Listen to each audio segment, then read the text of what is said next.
You can give me a camera. I like to operate. I can get some shots for you, some second unit maybe. Somehow I'll use I'll hold you on to that, and I'll bring you to Hyderabad. I'll bring you to my sets. Can't Rajamouli గారు next project ఏమైంటుంది అంటారు? ఒకళ్ళేమో cinema అంటారు, ఇంకో హీరోతో ఇంకో cinema అంటారు, ఒకళ్ళు సూర్యతో అంటారు, ఒకళ్ళు మళ్ళీ మహేష్ బాబుతో ఇంకో సినిమా అంటారు, ఇంకొకళ్ళేమో మళ్ళీ RRR పార్ట్ 2 అంటారు. రకరకాలుగా మాట్లాడతారు. కానీ ఆయన ఒకటి చెప్పాడు, ఈ సినిమా అయిపోయిన తర్వాత మహాభారతం చేస్తా అని చెప్పారనమాట. మరి మహాభారతం చేస్తారా, లేదు ఇంకొక సినిమా చేసి అప్పుడు మహాభారతం చేస్తారా? ఎందుకంటే రాజమౌళి గారిది ఒక ప్రాజెక్ట్ స్టార్ట్ అయిందంటే 3 ఏళ్ళు 4 ఏళ్ళు 5 ఏళ్ళు తోసుకెళ్ళిపోతుంది. స్క్రిప్ట్ వర్క్ దగ్గర మొదలు పెడితే సినిమా షూట్ అయ్యి ప్రమోషన్స్ అయ్యి రిలీజ్ అయ్యే వరకు ఆయన అంత ఫోకస్డ్గా అంత హార్డ్ వర్క్ చేస్తాడనమాట. చాలా సింపుల్గా ఉండేటువంటి వన్ ఆఫ్ ద బెస్ట్ డైరెక్టర్స్లో రాజమౌళి ఒకరు. ఓకే, సో మరి ఇప్పుడు రాజమౌళి మహాభారతం స్టార్ట్ అయిందా, దాని గురించి పర్టికులర్ వీడియో మనం ఆడుకునే ప్రయత్నం చేద్దాం. ఇంకెవరైనా కొత్తగా చూస్తుంటే సబ్స్క్రైబ్ చేసుకొని లైక్ చేయండి, షేర్ చేయండి, కామెంట్లు చేస్తా అంటే చేయండి. మన టాపిక్లోకి వెళ్తే ఏంటంటే, ఎస్, మహాభారతానికి సంబంధించిన వర్క్, స్క్రిప్ట్ వర్క్ అనేది విజయేంద్ర ప్రసాద్ గారు అంటే రాజమౌళి నాన్నగారు స్టార్ట్ చేశారు అనేటువంటి న్యూస్ అయితే సోషల్ మీడియాలో గుప్పమంటుంది. మొత్తానికి ఏంటంటే దానికి సంబంధించిన స్క్రిప్ట్ వర్క్ ఎలా డిజైన్ చేయాలి ఏంటి అంటే, ఇప్పుడు వాళ్ళ ఐడియాస్ కూడా ఈ మహాభారతం అనేది ఇదివరకు వచ్చినటువంటి మనం టీవీలో చూసిన మహాభారతం కాకుండా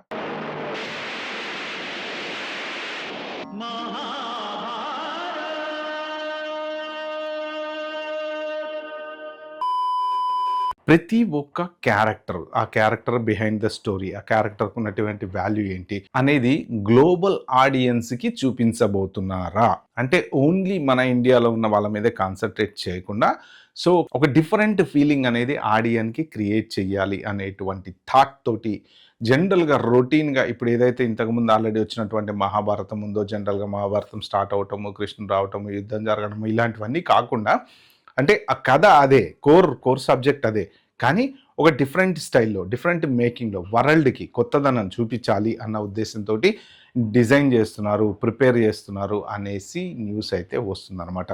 సో దీని మీద ఆల్రెడీ విజయేంద్ర ప్రసాద్ గారు వర్క్ అయితే స్టార్ట్ చేశారు.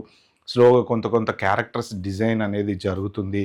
సో దీంట్లో మరి ఎవరెవరు నటించబోతున్నారు అంటే, దీంట్లో చాలామంది ఉండేటువంటి అవకాశం ఉంది. మంచి అంటే క్యారెక్టర్ సెలెక్షన్ కూడా టాలీవుడ్కి సంబంధించినటువంటి యాక్టర్లు, తర్వాత తమిళ్, మలయాళము, హిందీ, బాలీవుడ్, ఇలా అన్ని రకాల భాషల్లో ఉండేటువంటి యాక్టర్లని తీసుకొని, ఎందుకంటే రాజమౌళి క్యారెక్టర్ డిజైనింగ్ కూడా ఎలా ఉంటుందంటే, వాళ్ళకి మేకప్ ఇచ్చి కూర్చోబెట్టి అసలు ఆయన సూట్ అవుతున్నాడా లేదా, ఈయనకు ఒక విజువల్ ఉంటుంది స్క్రీన్ మీద, ఇలా కనపడాలి, కట్అవుట్ కనపడుతుందా లేదా అని చెప్పేసి చెక్ చేసుకొని ఆడిషన్ అయిపోయిన తర్వాత కూడా వాళ్ళని వద్దని చెప్పేటువంటి డైరెక్టర్. ఆయన మొహమాటం ఏం లేదు, నువ్వు నాకు నచ్చకపోతే ఎంత పెద్ద తోపైనా సరే వద్దు అని చెప్పగలిగేటువంటి డైరెక్టర్ అనమాట. సో ఇలా క్యారెక్టర్స్ అన్నీ వాళ్ళు ఆల్రెడీ ప్లాన్ చేస్తున్నారు. ఈ క్యారెక్టర్కి మనం ఎవరిని తీసుకుంటే బాగుంటుంది, ఈ క్యారెక్టర్కి ఎవరిని తీసుకుంటే బాగుంటుంది, ఇలాగా క్యారెక్టర్ డిజైనింగ్ కూడా జరుగుతుంది. దాంతోపాటు స్లోగా స్క్రిప్ట్ వర్క్ కూడా జరుగుతుంది అనేటువంటి వార్తలు మాత్రం బయటకు వస్తున్నాయి.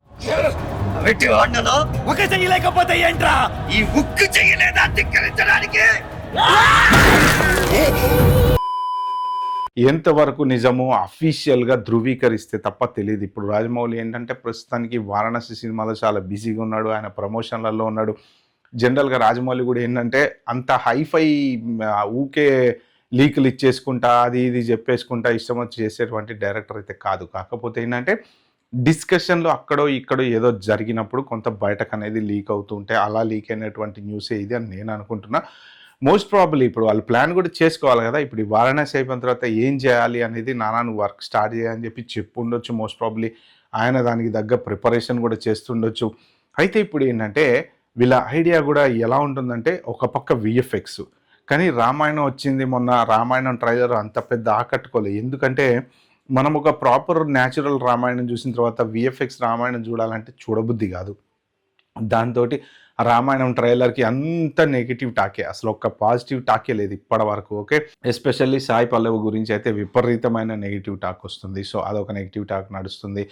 సో ఇలాగా మరి ఈ Mahabharatam, but one of the best director అంటే ఏదైనా విజువల్ వండర్ చూపించాలి అంటే రాజమౌళి ఐడియా డిఫరెంట్గా ఉంటుంది. అంటే ఆయన మైండ్లో ఒక టైప్ ఆఫ్ విజువల్ అనేది క్రియేట్ అవుతుంది. ఆ విజువల్ ఇప్పుడు 3RR చూడండి, సింపుల్ ఒక చిన్న పిల్లని తీసుకుపోవడం అనేదే కథ. అందులో అంత పెద్ద చెప్పుకునేంత గొప్ప కథ ఏం లేదు దాంట్లో. కానీ ఏంటంటే ఆ విజువల్ వండర్ క్రియేట్ చేస్తారనమాట. ఆ ఒక్క చిన్న పిల్ల కోసము ఎవరో ఒకతను రావటము, దానికి ఈ బ్రిటిష్ పోలీస్ ఆయన అయ్యుండి పట్టుకోవడము, తర్వాత వాళ్ళిద్దరు కలవడం, ఎంత రకరకాలుగా కథని ఎక్స్పాండ్ చేసుకుంటూ వెళ్ళిపోతాడు అనమాట. ఆ స్క్రీన్ ప్లేలో ఉంటుంది. బాహుబలి కూడా చూడండి, బాహుబలి ఫస్ట్ది సూపర్ ఉంది, సెకండ్కి వచ్చేటప్పటికి స్టోరీ సేమ్ అనిపించినా మనకి చూడబుద్ధి అవుతుంది. ఎందుకంటే ఆ క్యారెక్టర్స్, దాని వెనక రాజకీయము, దాని వెనక ఉన్న అవన్నీ చూపించడం అనమాట. అంటే స్క్రీన్ ప్రెజెన్స్. దాంతోపాటు ఏంటంటే కొంత గ్రాఫిక్స్లో కూడా ఎలా ఉంటుందంటే రాజమౌళి చూపించే పద్ధతి డైరెక్ట్గా న్యాచురల్గా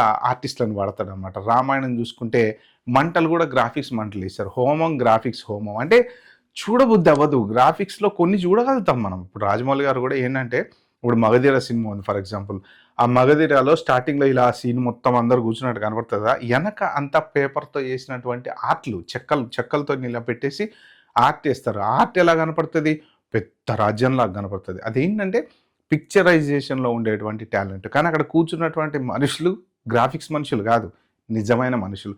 అదే టాలెంట్, అదే డైరెక్టర్ టాలెంట్ అనమాట. ఏంటంటే ఒక మనిషిని నిలబెట్టేసి చుట్టూ గ్రాఫిక్స్లో విఎఫ్ఎక్స్లో ఉండేటువంటి వాళ్ళందరినీ యాడ్ చేస్తే ఎలా ఉంటుంది, చూడబుద్ధి కాదు కదా.